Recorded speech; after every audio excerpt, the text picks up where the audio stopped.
CSBJ qui doit de nouveau s'imposer à domicile pour enchaîner une 9e victoire. Le Pierre Rageant et surtout conforter cette place dans les 6. Une équipe de Chambéry qui, elle, va vouloir venir essayer de créer la surprise ici dans les airs. La première de cette rencontre, Thibaut Moreno qui va avoir l'occasion d'ouvrir le score. Il était largement ses cordes. Et ce chose fait 3-0 pour Chambéry qui prend les devants dans ce match à la 14e minute.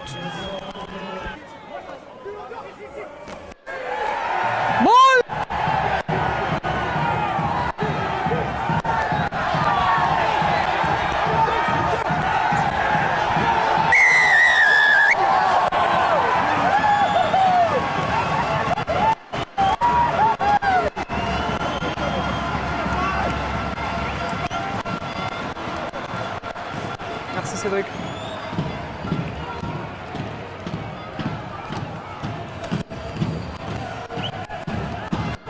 Allez, lâche-moi ça.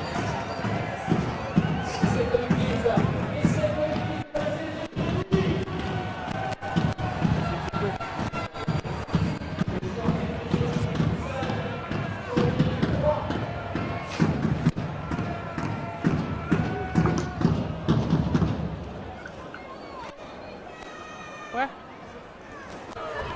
Au sang rouge. Je, c'est derrière par le blanc. Je. Encore derrière par le blanc.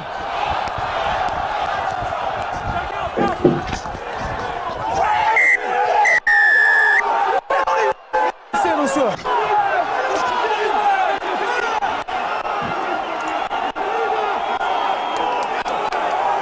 Mais la réponse chambérienne,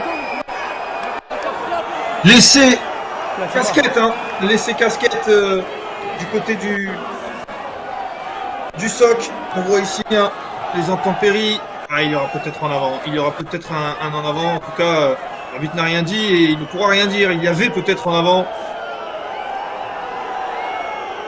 On voit ce ballon qui va jusqu'à dans l'embut. Sur moi, ouais. Là, regardez.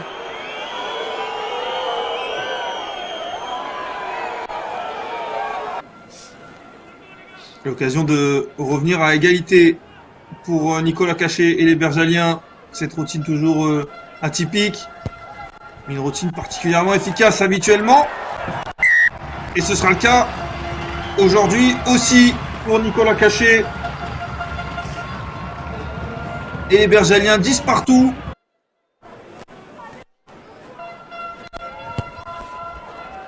Ça part haut dans le ciel de Pierre Rageant. Eh oui, il ne manque pas beaucoup, Nicolas Cachet. Et pour le coup, voici cette 77e pénalité réussie pour Bourgoin. Chambéry a l'occasion d'égaliser par le pied de Thibaut Moreno.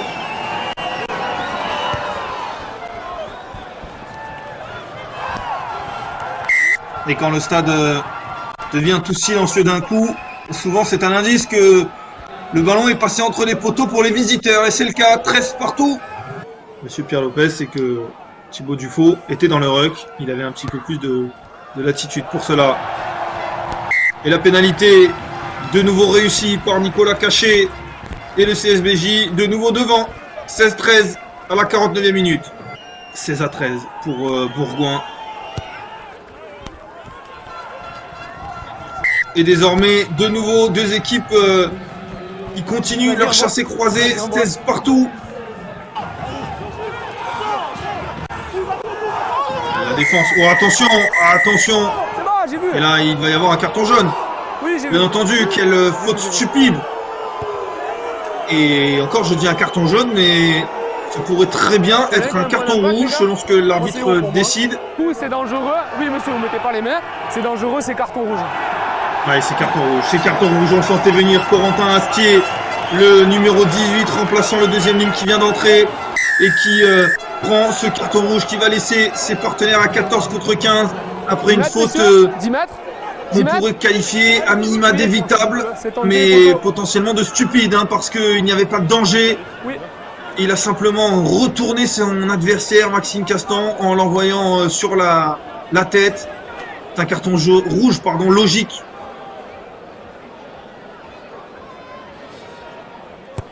Qui va permettre, qui plus est, à Nicolas Cachet de donner 3 points d'avance.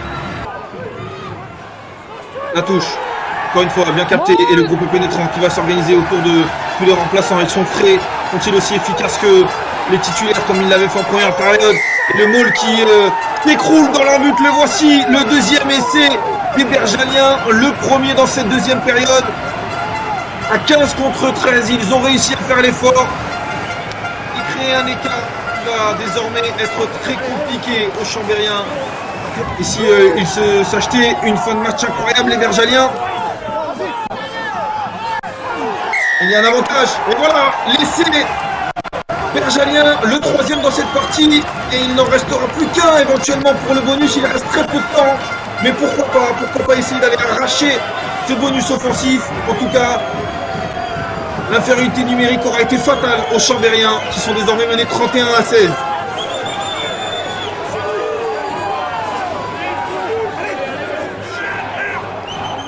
Ça s'échauffe.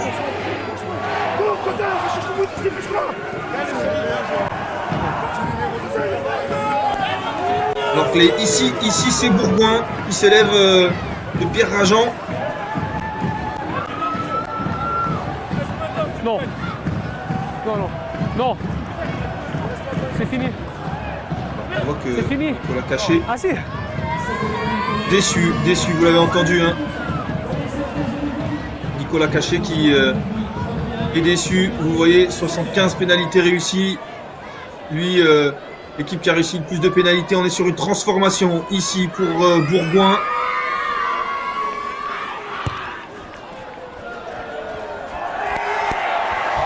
Et Nicolas Cachet qui reste parfait. Une belle transformation pour clôturer ce match. Cette victoire de Bourgoin 34-16. Une victoire qui a mis du temps à se dessiner pour les Bergaliens. Mais les hommes de Sébastien Thiusborg restent invaincus depuis novembre à domicile et peuvent entrevoir les barrages